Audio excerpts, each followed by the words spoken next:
With so many choices of what to buy, product designs and marketers are having to become increasingly insightful and innovative. At the same time, brands are more and more dominant in our lives, and we often relate to them as if they were people. As we become more isolated and alienated, and given that there's so much geographic mobility and people don't have their families around, etc., brands have become almost a substitute for relationships with other people. And so successful products appear as personalities. The clearer the brand character, the easier it is to develop a relationship with it. So not only are we connected to this brand and see it as an extension of ourselves, but we have a very strong, powerful feeling of affection toward it.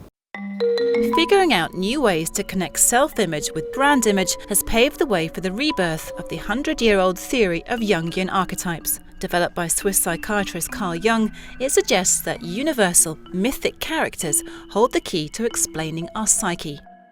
Jungian archetypes are these primordial images that Jung found that existed throughout cultures, throughout time. An easy way to think about it is that they're this cast of characters that we recognize, like outlaws and jesters and lovers.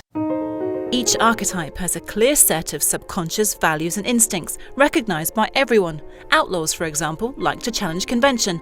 Jesters are impulsive and spontaneous. Brands making use of this theory construct their products and marketing messages to appeal to these innate personalities. It's not just about the emotional connection, it's also this idea that you are that people want to become their ideal sense of self, and so brands or products that are a manifestation of that ideal self are ones that are very compelling to consumers. One global marketing consultancy exploring the role of Jungian archetypes is Added Value, whose clients include AT&T, Harley-Davidson, Pepsi and Coke, along with many car manufacturers. We use archetypes in a number of different ways for our clients.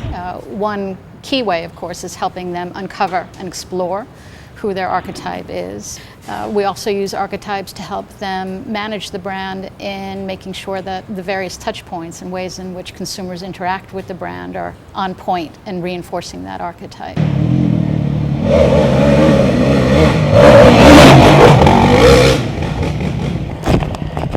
Yamaha Motors used Added Value and their archetypes to determine the design of a power sport vehicle that would be used to attract customers who are new to this genre. We took a lot of the keywords that they use and we put together sort of a design brief, or basically a collection of images and words that we took to our designers, and from there then they really started working on a design that could visualize these abstract concepts.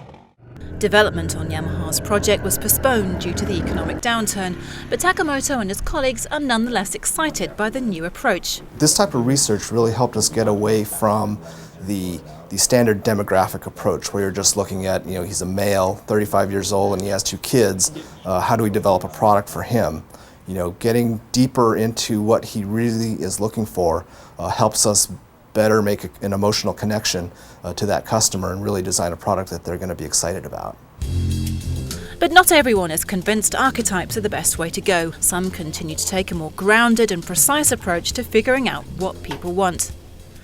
I think there's often a hypothesis out there that the deep analysis is really through qualitative research. The fact is, you can get incredibly deep information about probably people's deepest and darkest secrets by using quantitative data. Into the 4 time period. Lieberman Research Worldwide does in-depth interviews with consumers to help companies understand their customers, and more importantly, their customers' micro-behaviors, very specific experiences people have in a consumer context. Consumers wouldn't have much of an ability to tell us about what really drove their behavior, but by amassing a huge data set and by systematically digging in that data, we're able to find relationships between the micro behaviors and then what actually happens in terms of spending and satisfaction. So we can turn around and model that back for our clients. By using technology to drive consumer research, firms like Lieberman are able to use comparisons and models to determine why consumers make the decisions they do. This wasn't possible 20 years ago. The way that we can use consumer psychology, use these quantitative models, has really evolved with technology because now we've got both the computing power and then the people with the skills to do it.